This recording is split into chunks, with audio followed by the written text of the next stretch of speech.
So let's talk about me doing my discharge.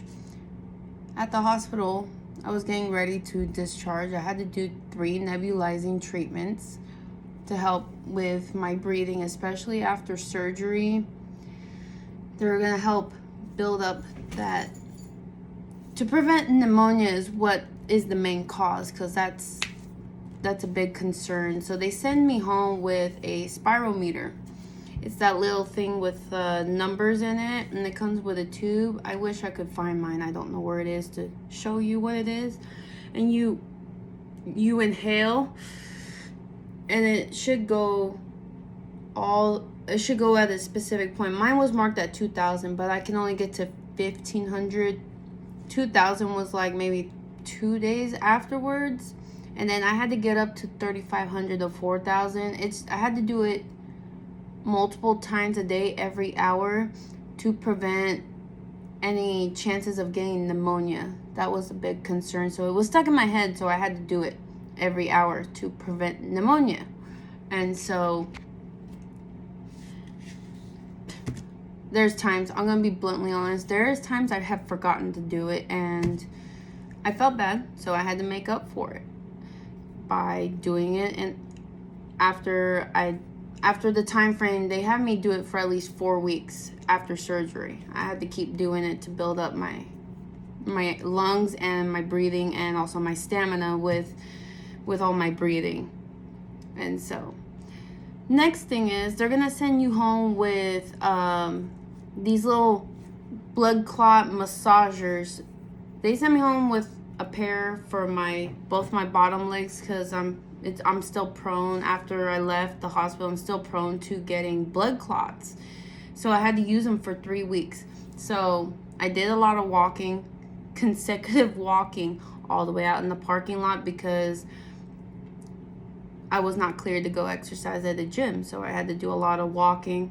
I measure my walking with the Apple workout, and that helped a lot because I wanted to prevent blood clots. And those things, you just do it on one charge, they're good for hours. They're very good. They have you sleep with it, to even because you're not moving, but it'll do all the massaging to keep that blood flowing. And if you don't want to do walking on a specific day, and if you just want to veg out, they expect you to use those massagers while you're laying in the position, so to prevent blood clots. So that blood clot factor kind of ends after 4 weeks, especially if you've been walking constantly, and it should affect you no more. And I stopped using it after my 2-week post-op appointment that came up. And so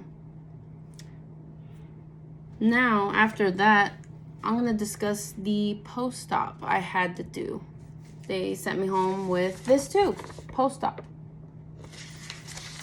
And it tells you about the weeks according to surgical procedures like lap band, gastric bypass, RMY or sleeve gastrectomy, doing dental switch and overstitch. It tells you the stages and how long you have to be in each stage. And that was a rough road, because my first whole week, my whole day is clear liquids, my whole week. So only broth, Jello, and popsicles and Crystal Light all day, every day. That was so hard because I want food, right? We all want food, but my stomach is the size of an egg. So I didn't really get the option. I just had to do what I had to do. But it does help you get over that milestone after. And I did more walking on top of that. So I had to keep myself going. So I drank a lot of Powerade Zeros, and a lot of sugar-free popsicles, and a ton of Jello, and a ton of broth, just to meet with my hydration too. Also, you had to go with very salty broth. So I did Knorr. They have those little cubes. You just put 2 cups of water with one of those cubes, and I like the one with tomato with chicken.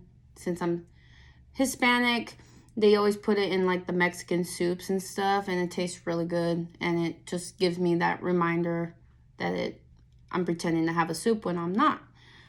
And so that helped out a lot. And I still had to take my multivitamin. I didn't take my vitamin till after this first week of clear liquids. My doctor suggested I wait after when I start full liquids is to take my multivitamin again. So we're going on to full liquids. So that consists of thick soups with no solids in it, protein shakes, and you still have everything from the clear liquid. So you're just limited to that. Now, I saw that you can have thick soups, but there was not any that really attracted me. So I stuck with just protein shakes. Like, I drank Premier Protein, but I would recommend these. These taste really good. This is my dinner, and I'm still having it. I have to meet up with my protein standards. And so I had to have 60 grams of protein every day. So I would have to drink 3 of those protein shakes.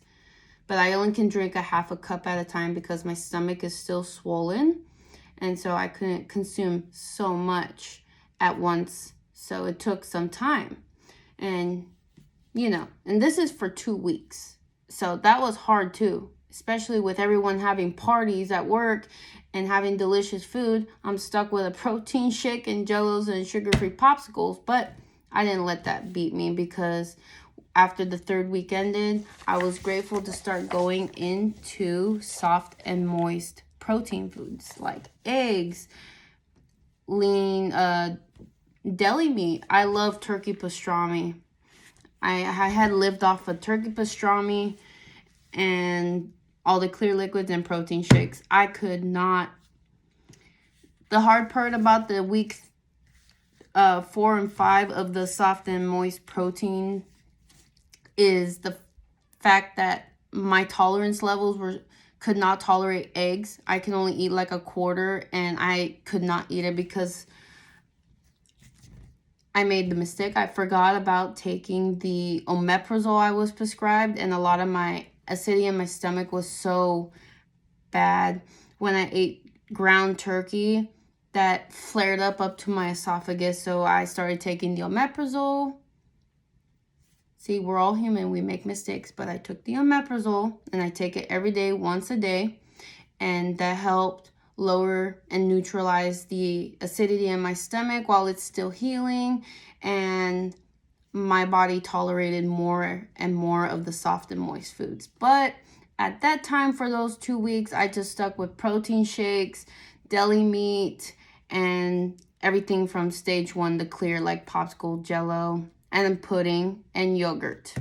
Those were the only things I could do for all those weeks. And then when we get to week 6 is the new normal, which means I can have my normal foods, but in moderation. And well, not moderation, more like portion sizes, but my stomach is still healing and they want me at 60 grams. So this was a hard venture for me.